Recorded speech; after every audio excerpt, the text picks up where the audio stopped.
Howdy, TikTok. I'm Brandon. I'm a firearms instructor here at Prime Training and Consulting. And today we thought we'd talk about what comes up often when people talk to us, which is what blasters do we run and why? Now let's see if we can't catch Clayton off guard working and see if we can get some answers from him. All right, guys, I'm here with our head firearms instructor and owner of Prime Training and Consulting, Clayton, and we're going to ask him what he carries and why. All right, Clayton, the people want to know. It's the most fun talk of all. What is it that you carry and why? Man, I'm glad you asked. I like talking about it. So if I'm out and about with my family, not working, I like to make as few choices as far as clothing to dress around what I'm carrying as possible. So I'll go with something small. Here I've got a decked out 43X. This is my go-to for those times. If I am out at work, getting paid money to carry this thing to protect people, I'll normally go with something a little larger. It's always easier to use a blaster that's full size. We've got very similar capacity between the two.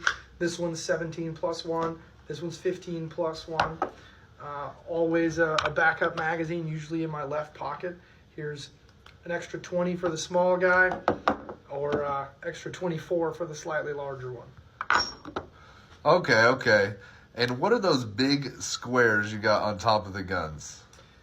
Man, these are red dot optics. It's fairly useful, especially at distance, especially with something that's as short as this. The sight's really close together. This makes it a lot easier to shoot at a distance. Makes it also a lot easier to shoot between multiple targets at once.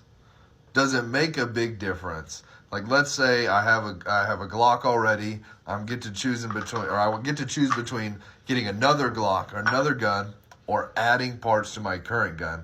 Does it make sense? Like, does it make enough difference to add the parts? Like, I see a red dot there.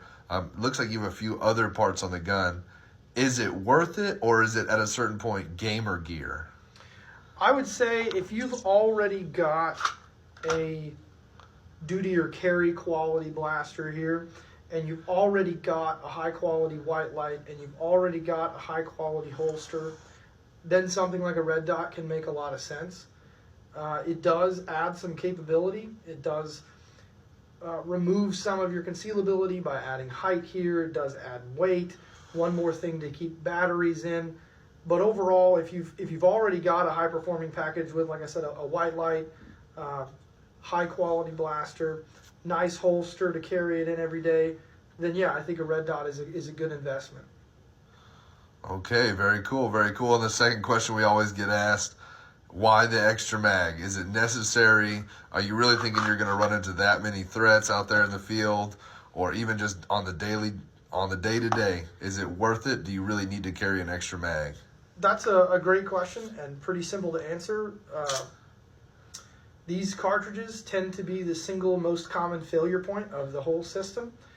This goes bad more often than anything else. The second most common failure point is the magazine itself. So with those two things in mind, having extras of both is always a positive. Very cool. Anything else you want to tell these people about why it's important to carry and why you carry what you do? The main thing is to be aware all the time of what's going on, where you are, where you're going, and preparing for that environment. Obviously, these blasters are great options if you've got the ability and you're in a place where that's legal or you can get away with it. If not, anything that's going to give you the ability to multiply the amount of force that you have at your disposal is good. Very cool.